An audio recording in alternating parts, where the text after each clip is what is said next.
Hi friends, അസ്സലാമു അലൈക്കും. എല്ലാവർക്കും നമസ്കാരം. ഞാൻ വന്നിരിക്കുന്നത് ഒരു കേക്ക് റോളുമായിട്ടാണ്.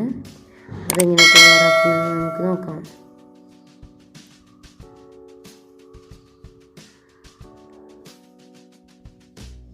ഇതിനായി വേണ്ടത് 1/2 കപ്പ് മൈദ, 1 table spoon baking powder, 1/2 teaspoon baking soda. ഇത് മൂന്നും ചേർത്ത് നമുക്ക് നന്നായി അരിച്ചെടുക്കാം.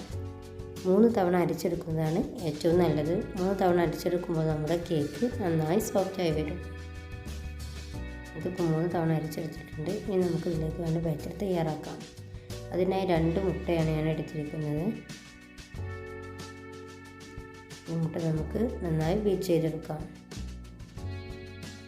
അത് കുറച്ച് ബീറ്റ് ചെയ്ത ശേഷം നമുക്കതിലേക്ക് 1 ടീസ്പൂൺ വാനില എസൻസ് ആഡ് ചെയ്യാം. എന്നിട്ട് വീണ്ടും ബീറ്റ് ചെയ്തെടുക്കാം. ഇനി നമുക്കിതിലേക്ക് 1/2 കപ്പ് ഷുഗർ ആഡ് ചെയ്യാം. പൊടിക്കാത്ത ഷുഗറാണ് ഞാൻ ആഡ് ചെയ്തിരിക്കുന്നത്.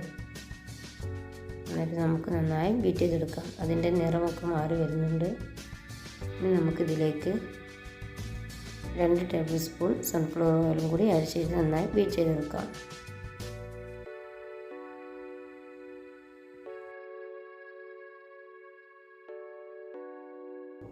ഇനി ഞാനിത് പിസ്ത ഫ്ലേവറിലാണ് കേക്ക് ഉണ്ടാക്കുന്നത്.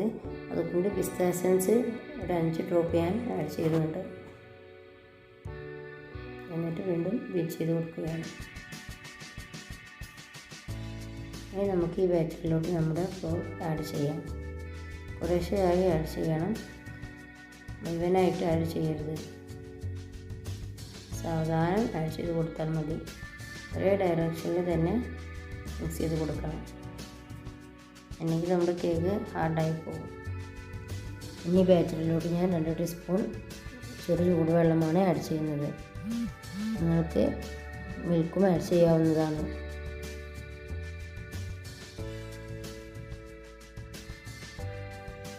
നമ്മുടെ ബാറ്ററി ഇപ്പോൾ തയ്യാറായിട്ടുണ്ട്. ഇനി നമുക്കത് ബേക്ക് ചെയ്തെടുക്കാം. അതിന് വേണ്ടിയിട്ട് ഞാനൊരു വലിയ ഫ്രൈ പാനാണ് എടുത്തിരിക്കുന്നത്. അതിൽ സൺഫ്ലവർ ഓയിൽ സ്പ്രെഡ് ചെയ്തിട്ടുണ്ട്. അതിലേക്ക് ബാറ്റർ ഒഴിച്ച് കൊടുത്ത് 3 തവണ ടാപ്പ് ചെയ്യാം.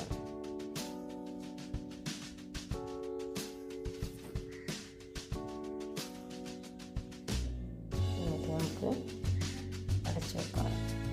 5 മിനിറ്റ് ലോ ഫ്ലെയിമിലാണ് വെക്കേണ്ടത്. 5 മിനിറ്റിന് ശേഷം നമ്മുടെ കേക്ക് നല്ല രീതിയിൽ റെഡി ആയിട്ടുണ്ട്.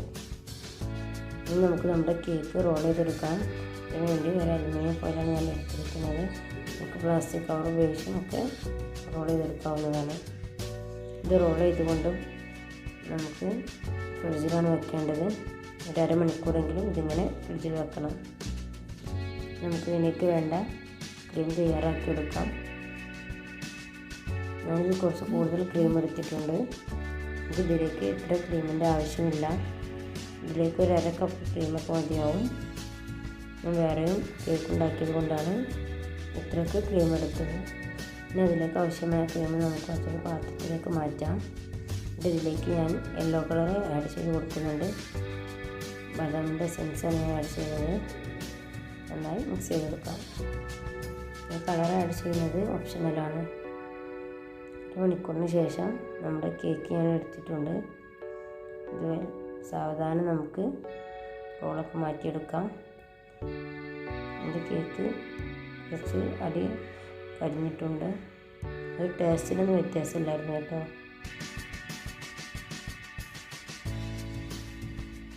ഞാൻ കേക്ക് വെച്ച് ഓർമ്മയില്ലായിരുന്നു, ശ്രദ്ധ മാറിപ്പോയി. അതുകൊണ്ടാണ് അങ്ങനെ ആയത്.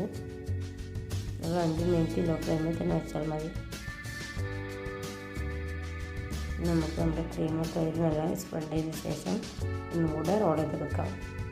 എന്നിട്ട് നമുക്ക് ചുരുങ്ങിയത് 2 മണിക്കൂറേലും ഫ്രിഡ്ജിൽ സൂക്ഷിക്കണം. മറ്റൊരു കേക്കും കൂടി ഉണ്ടാക്കുന്നുണ്ടെന്ന് പറഞ്ഞില്ല, അതേക്കുള്ളതാണ് ഈ വിപ്പിംഗ് തയ്യാറാക്കുന്നത്. യെല്ലോ കളറാണ് തയ്യാറാക്കിയത്. അതിലേക്ക് ഗ്രീൻ കളർ വിപ്പിംഗ് ക്രീമും കൂടി ആഡ് ചെയ്യാനാണ്.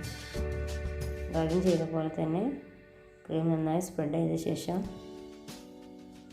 റോൾ ചെയ്തെടുക്കുകയാണ്.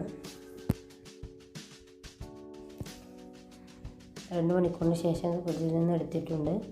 ഇത് നമുക്ക് കട്ട് ചെയ്ത് സേവ് ചെയ്യാം. നല്ല ടേസ്റ്റിയാണ്. എല്ലാവരും ട്രൈ ചെയ്ത് നോക്കണം.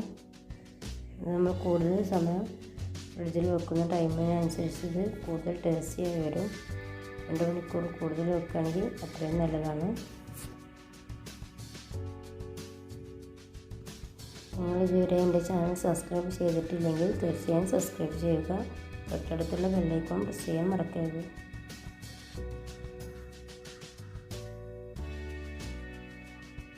നമുക്ക് മുഴുവനായി കട്ട് ചെയ്ത ശേഷം സേവിങ് പ്ലേറ്റിലോട്ട് മാറ്റാം.